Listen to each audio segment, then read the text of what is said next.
Well, there's concern that developers will start to think twice about investing in major projects given the state of the U.S. economy, but at least one is moving full steam ahead. In tonight's Royal Fidelity Business Report, Sherman Brown tells us why. Brent fell in love with Exuma the first time he stepped on the island 15 years ago.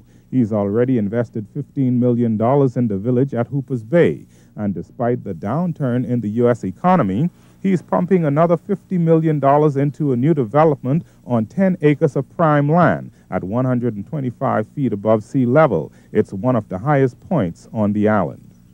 The reserve has been, for years, it's our crown jewel.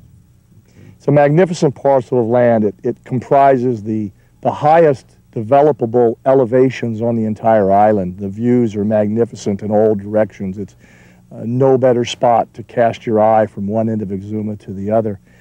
We acquired the property at about the same time we did the village, but we wanted to wait. We wanted to wait and ourselves mature as to the processes. We wanted to acquaint ourselves with the many great Bahamian employees that we've got. The village at Hoopers Bay employs 10 Bahamians full-time, and Hertz says the reserve project will provide even more jobs at every phase of development.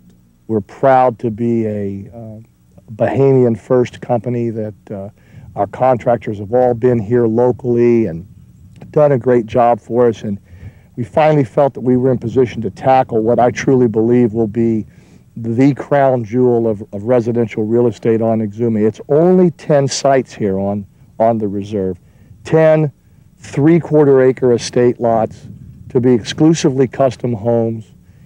We anticipate that the figures involved will be in the $50 to $60 million range once the homes are built out. The developer says he's got enough confidence in the Bahamian government to continue with his investment plans. And everybody's been helpful across the board. I can't say enough about both parties helping us with advice and counsel. But as far as any special concessions, we've requested none, and none have been granted. And we felt that was appropriate for a modest-sized development like us. But our major concern, though we are proceeding ahead, is what will happen to the balance of the land around us that, frankly, has been sitting idle for many, many years on a previously approved project. Trenching for the infrastructure has been completed. They are putting in a 3-phase electrical underground system, and the road paving should be finished within the next 3 months. I'm Sherman Brown, ZNS News. The development for Eleuthera is just about to begin, but the ones in Exuma have been holding their own for quite some time. Our Sherman Brown talks to one developer on the island who says despite the slowdown in the U.S. economy, the market for second home buyers is still very good.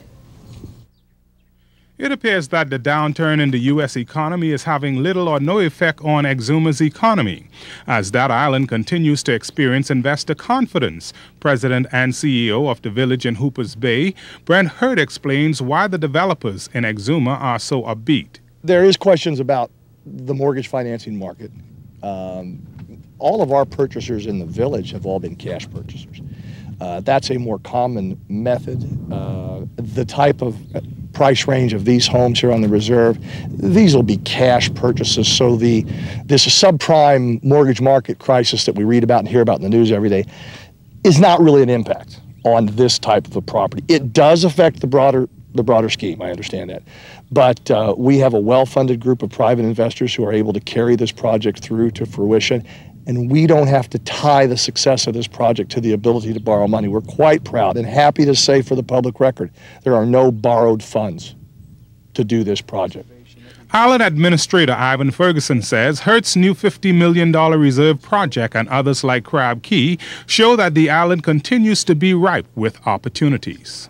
The forecast for Exuma is very bright. The prospects for investment opportunities continues to grow in Exuma, and while the recession in the United States may have a slight impact on the local economy, the existing investments here will continue to bolster the economy of Exuma. The reserve is one of many multi-million-dollar projects that is going on in Exuma right now, and the second for Hurt. He says they are on the first phase of the $50 million reserve development, noting that the project is being executed with no bank loans or any other obstructions. Hurt promises that this group will see the project through to completion. I'm Sherman Brown, ZNS News.